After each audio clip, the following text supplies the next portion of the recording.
अब कह रहे हैं कि डेवलप्ड कंट्री का सपना देख रहे हैं, जिनके वचन में कोई दम, मतलब कहने और कथनी में अलग अलग हो, क्या कहा और क्या किया, इसका जनता को आकलन करना पड़ेगा। और अभी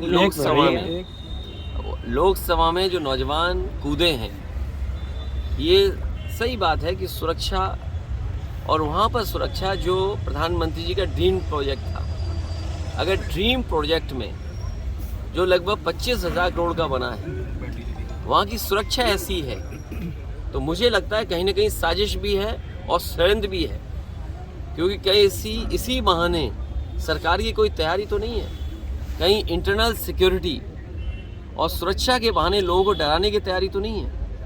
एक तो सवाल वो खड़ा होता है, और दूसरा सवाल खड़ा होता है, कई प्रतिष्ठित अखबारों ने कहा कि नौजवान बहुत त्रस्त थे। नौजवानों के परिवार से जब जर्नलिस्टों ने बात की, तो परिवार के सदस्यों ने बताया कि नौजवान दुखी थे, उन्हें रोजगार और नौकरी नहीं मिल पा रही थी, इसी वजह से गूंगी बहरी सरकार को जगाने के लिए वो नौजवान लोकसभा में कूद गए। भैया, एमपी में यादव मुख्यमंत्री बनाया है भाजपा ने, इसको यूपी से जोड़कर देखा जा रहा है, क्या मानते हैं, क्या असर डालेगा 24 के चुनाव में? ये केवल 24 तक हैं, और 24 के बाद क्या होगा वो आप जानते हो क्या होगा। ये केवल दिखाने के लिए हैं, जो कहावत है ना, वो वही है कहावत, ये केवल दिखाने के लिए हैं। क्योंकि मध्य प्रदेश की बात आपने कही है, मध्य प्रदेश में ये कहा गया और अखबारों में आज भी निकल रहा है, सोशल मीडिया पे आज भी चल रहा है कि जो लाडली योजना थी उसकी वजह से सरकार बनी। देश के प्रधानमंत्री जी ने भी ये कहा कि महिलाओं का वोट ज़्यादा मिला।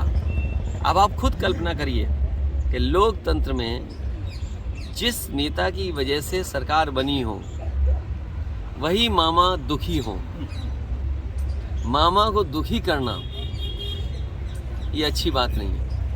ये यूपी और इसका परिणाम जो आने वाला है, तो वो आने वाले समय में 24 को आप देख लेंगे। 24 में भैया, इंडिया गठबंधन को लेकर क्या? इंडिया गठबंधन होगा, और मैंने पहले भी कहा कि ये जो परिणाम आए हैं, इससे इंडिया गठबंधन और मजबूत होगा। और ईवीएम को लेकर आपने भी जनसंग्रह की बात करी थी, विपक्ष का ये कहना है कि जब वो जीतते हैं तो ईवीएम को ठीक कराने पड़ते हैं। ये आप कुछ जानते नहीं हैं, आप पत्रकारिता है तो ठीक से करें पत्रकारिता, और किसी की बात को ये ना कहें।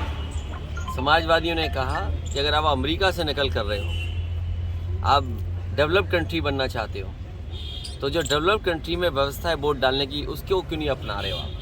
अमेरिका जैसा देश जो अर्थव्यवस्था में ताकतवर है, वो अपने आप महीनों बैलेट से वोट डलवाता है। जापान जैसा देश जहाँ से ईवीएम कभी बनी, वो बैलेट से वोट डलवा रहा है। जर्मनी का जो सुप्रीम कोर्ट है, उसने ये पाबंदी लगाई कि अगर ईवीएम से मशीन से वोट पड़ेगा तो वो अनकॉन्स्टिट्यूशनल है। ये तीनों बातें जो मैंने कही हैं, इन तीनों बातों पर आप खुद विश्लेषण करिए।